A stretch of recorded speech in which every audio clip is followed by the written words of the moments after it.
26 फरवरी को इटली के जनूबी साहिल के करीब जो कश्ती का हादसा हुआ उसके ज़ख़म अभी तक यहाँ पे ताज़ा हैं। अब उस पर एक इंक्वायरी बैठ गई है। जो कि लोग बच गए थे उसके अंदर, जो कि 80 से ज़्यादा हैं, उन सबसे बड़ी तफसीली गुफ्तगू की गई है ये जानने के लिए कि सब कुछ कैसे हुआ, कौन मुलव्विस था।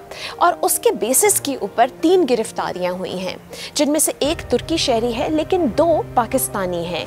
एक 25 साला खालिद अरसलान का नाम हमें बताया गया है और एक 17 साला लड़का है जिसका नाम हमें हसनैन बताया गया है।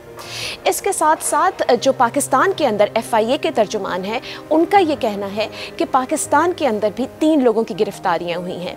ये वो लोग हैं जो कि इंसानी स्मगलिंग से और इस ख़ास वाक़े से किसी तरह मुलव्विस हैं।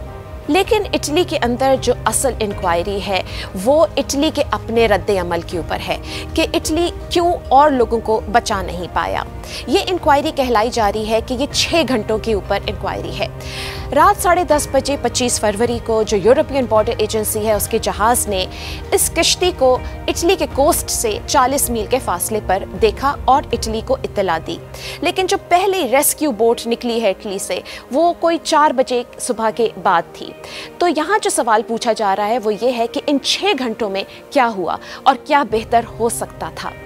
जाहिर है जो तनकीद है वो मौजूदा हुकूमत पे है और इस वक्त यहाँ एक कैंपेन चली हुई है कि जो इंटीरियर मिनिस्टर हैं उन्हें इस्तीफ़ा दे देना चाहिए। इटली के सदर जो कि मौजूदा हुकूमत की पार्टी से जिनका ताल्लुक़ नहीं है वो कल क्रोतोने शहर में गए।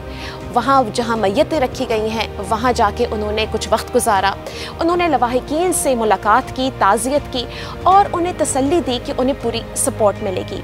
लेकिन जो आम शहरी हैं, जो इटालियंस हैं क्रोतोने शहर के, वहाँ उन्होंने सदर के लिए तालियां भी बजाई लेकिन नारे भी लगाए और कहा कि हमें इंसाफ चाहिए, हमें सच्चाई चाहिए और हम जानना चाहते हैं कि हमने और लोग क्यों नहीं बचाए।